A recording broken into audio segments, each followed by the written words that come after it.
اتنا خطرناک دور. آپ دیکھیں نا ہماری جوان سے انیس الدین صاحب اگر کہا جائے بھائی پڑھائی کر, مسلمانوں کو نوکری تھوڑی لگتی, ہم کیوں پڑھیں؟ ارے ایسے ہی ہوتا تو اتنے آئی پی ایس آج کی تاریخ میں مسلمان ہیں. اگر آپ کی طرح سوچتے تو پھر کیا ہوتا؟ آپ نے بالخصوص روحل شریف والوں, جب بھی میں آتا ہوں تو مجھے اس کمی کا احساس ہوتا ہے, آپ نے تعلیم کی طرف بالکل دھیان نہیں دیا. اگر آپ نے تعلیم کی طرف دھیان دیا ہوتا تو آج آپ پتہ نہیں کہاں ہوتے. معاف کیجیے اگر میرے جملے کڑوے لگیں, لیکن سچائی یہی ہے. اس لیے کہ جس کے پاس کچھ نہیں ہے آج وہ بھی پیر ہے. جس کے پاس کچھ نہیں ہے آج وہ بھی اپنے آپ کو جو ہے اپنے مریدوں کے ذریعے ایسا پاور کرا رہا ہے کہ صاحب بس میرے قدم کو چوم لو تمہیں جنت مل جائے گی. ایسا پاور کرا رہا ہے بس میری محبت دل میں ڈال لو جنت مل جائے گی. ہم اس دور کی بات کر رہے ہیں جس میں ہم جی رہے ہیں. ایسے ایسے پاکھنڈی لوگ جن کو نمازوں سے لینا دینا نہیں وہ بھی مرید کر. ایسے ایسے لوگ جن کو پتہ ہی نہیں ہے کہ غسل کے کتنے فرائض ہیں, غسل ہوتا کس طریقے سے ہے, وہ بھی جنت کا سرٹیفکیٹ بانٹ رہے ہیں. الامان والحفیظ. جانے دیں, ان کی بات نہیں کرتا, میں تو آپ کی کر رہا ہوں.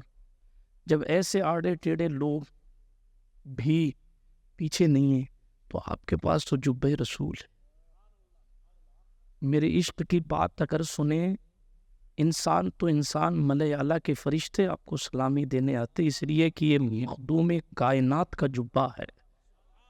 آج جس کے تلوے میں نہیں, جس کی نالین شریف میں اگر بظاہر کچھ گندگی لگ جائے تو جبریل آ کر کہہ رہے ہیں یا رسول اللہ آپ کی جوتی مبارک.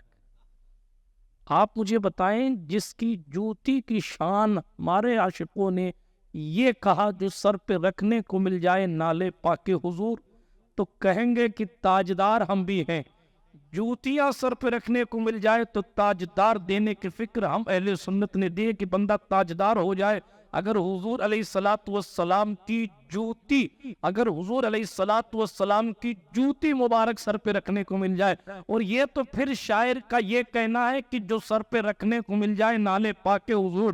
لیکن جناب والا آپ ان سے اوپر کے شاعر کو جائیں گے تو وہ کہیں گے تو سوئے من گزر آری منے بسکی ز ناداری فدائے نقش نالینت کنم جا یا رسول اللہ. یا رسول اللہ میں مسکین غریب نور الدین عبد الرحمن جامی ہوں. جب آپ میرے گھر تشریف لائیں گے میں مسکین ہوں, نادار غریب ہوں, کچھ نہیں, لیکن جب بھی آپ کا گزر میرے گھر کی طرف سے ہوگا یا رسول اللہ تو آپ کی نالین نہیں, آپ کی نالین کے نقش پر میں اپنی جان قربان کروں. واہ واہ واہ, سبحان اللہ سبحان یہ اللہ. جامی کا عشق ہے. آپ مجھے بتائیں سینکڑوں سال پہلے یہ جامی کا عشق تھا کہ حضور کی نالین شریف کے نقش پر جامی, حضور علیہ السلام کے نقش پا پر, نقش نالین پر اپنی جان قربان کرنے کی بات کر رہے ہیں. پھر جامی کے سامنے جبہ رکھ دیا جاتا تو جامی کیا کرتے؟ اے ہے واہ واہ واہ, سبحان اللہ سبحان اللہ. بہت امام اہل سنت نے کہا رضا کسی سگے طیبہ کے پاؤں بھی چومے. عشق و محبت کا امام مدینے کے کتے کے پاؤں چومنے کی بات کرتا ہے. روحل والوں نے امام اہل سنت کو بلایا ہوتا تو آج آپ کہاں ہوتے؟ بتایا ہوتا کہ یہ جبہ رسالت مآب صلی اللہ علیہ وآلہ وسلم آؤ زیارت کرو. صرف ان کی ایک تشخص کی بات نہیں کر رہا, آپ اٹھتے چلے جائیے. سلطان غوث العالم تارک السلطنت محبوب یزدانی کو پتا ہوتا اگر آپ لوگوں نے چلیں بہت پیچھے میں نہیں جاتا, بہت پیچھے نہیں جاتا, جس دور میں جی رہے ہیں اس دور میں ہی خود کو تبدیل کر لو. پہلی چیز دنیا کا علم بھی حاصل کرو, دین کا علم بھی حاصل کرو. بے شک یہ آپ اپنی ذہنیت سے نکال دیں کہ ہمیں نوکریاں نہیں ملتی. غلط بات ہے, آج بھی ملتی, لیکن 60% سے نیچے کوئی لے کے آئے گا تو اس کو نہیں ملے. اگر آپ صحیح معنوں میں دل لگا کر پڑھیں گے تو نوکری کیا. اچھا اگر نوکری نہ بھی ملے تو کم سے کم ایجوکیشن، تعلیم تو آپ کے پاس آئے گی. میرے کریم مصطفیٰ صلی اللہ علیہ وآلہ وسلم نے تعلیم پر زور دیا. ایسا نہیں ہے کہ حضور نے صرف دین سیکھنے کے لیے کہا، یہ تو فرض ہے، لیکن علم دنیا سیکھنے کی بھی اسلام تعلیم دیتا.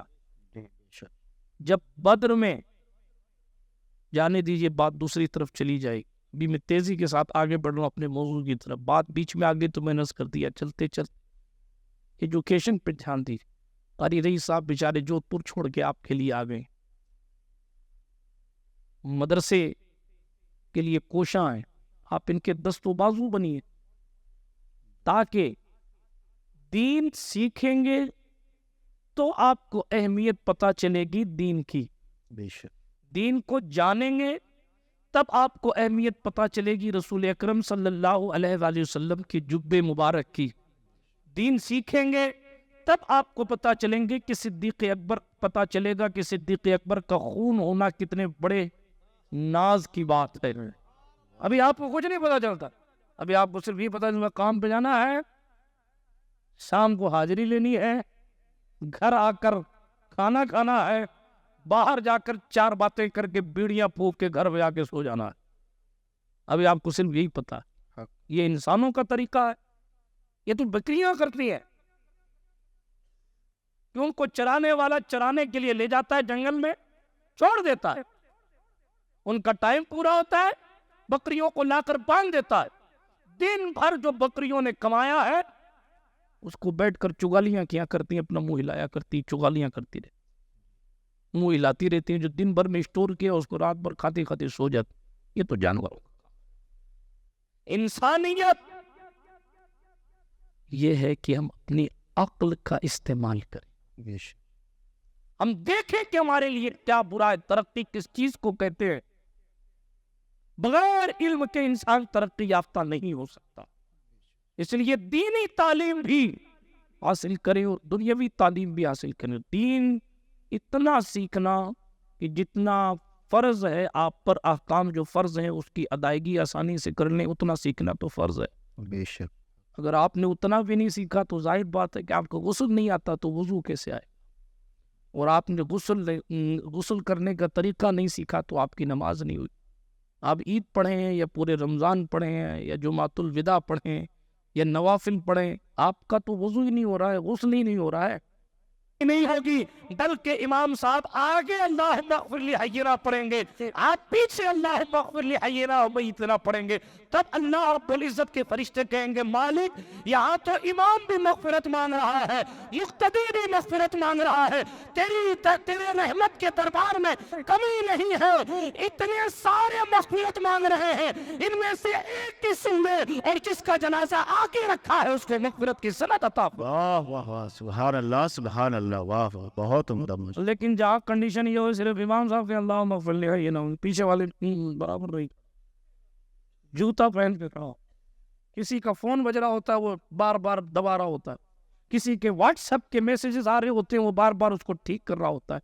ارے یار مرنا بھی نہیں ہے کیا؟ یہاں بھی آ کے فراڈ کر رہے ہو، یہاں بھی آ کے برائیاں کر رہے ہو. حضرت سرکار حسن بصری قبرستان سے گزرتے تھے، کسی میت میں جاتے تھے نا تو اتنا روتے تھے کہ قبر پر مٹی کے بعد پانی ڈالنے کی ضرورت نہیں پڑتی تھی، ان کی آنکھوں سے آنسو اتنا نکلتا. یہ امام حسن کے خلیفہ کی بات کر رہا ہوں، امام حسن کے خلیفہ کی بات کر رہا ہوں. سلطان غوث العالم مخدوم اشرف جہانگیر سمنانی نے اپنی زندگی میں اپنی دیکھ ریکھ میں اپنی قبر کھدوائی تھی. یہاں سے کھودو، یہاں سے کھودو، پھر اس کے بعد تشریف فرماؤ کہ دیکھا، پھر بات کرنی اس کو یہ ٹھیک کرو. کیوں؟ اور اس کے اندر بیٹھ کر رسالہ قبریہ لکھا جس کو بشارت المریدین بھی کہا جاتا ہے. ہاں جی، بے شک. آپ بھاگتے ہیں قبر سے، ہم دوسروں کی قبر میں جھانکنے سے ڈرتے ہیں. انہوں نے اپنے لیے قبر تیار کروائی. کیوں؟ اس لیے کہ جناب کون کہتا ہے کہ مومن مر گیا، قید سے چھوٹا وہ اپنے گھر گیا. اس کنڈیشن پر پہنچیے کہ آپ کو موت نہ لگے، یعنی موت سے ڈر نہ لگے. بلکہ موت کو گلے لگانے کے لیے بندہ تیار ہے۔ اللہ والے سے کسی نے پوچھا آپ کو اگر موت کا اختیار دیا جائے تو کیا کریں گے؟ انہوں نے بڑا پیارا جملہ کہا، انہوں نے کہا سنو اللہ کے بندے، اگر مجھے یہ طاقت دی جائے، توجہ سے سنیے گا، میں واپس اپنے موضوع کی طرف آؤں گا، بات بیچ میں آ گئی اس لیے عرض کرتا چلوں، فرمائش بھی تھی اس لیے عرض کرتا چلوں، تیزی کے ساتھ عرض کر رہا ہوں۔ سرکار مدینہ علیہ السلام کے اس غلام نے کہا اگر مجھے یہ اختیار دیا جائے کہ پوری دنیا میں میں جو چاہوں کروں جی اور قیامت میں مجھے اس کے بارے میں پوچھا بھی نہ جائے کہ تو نے ایسا کیوں کیا، اگر ایسی زندگی دی جائے، زندگی سمجھ آ گئی آپ برائی نہیں کرتے، آپ لمیٹڈ کھاتے ہیں کہ قیامت میں پوچھ ہوگی کہ بھئی اتنا کیوں کھایا، اتنا کیوں نہیں کھایا، جن کے دل میں خوف ہے ان لوگوں کی بات کر رہا ہوں، اس کو اللہ کا ڈر ہی نہیں ہے تو اس کا پھر اللہ ہی محافظ ہے کیا۔ لیکن انہوں نے کہا اگر زندگی ایسی ہو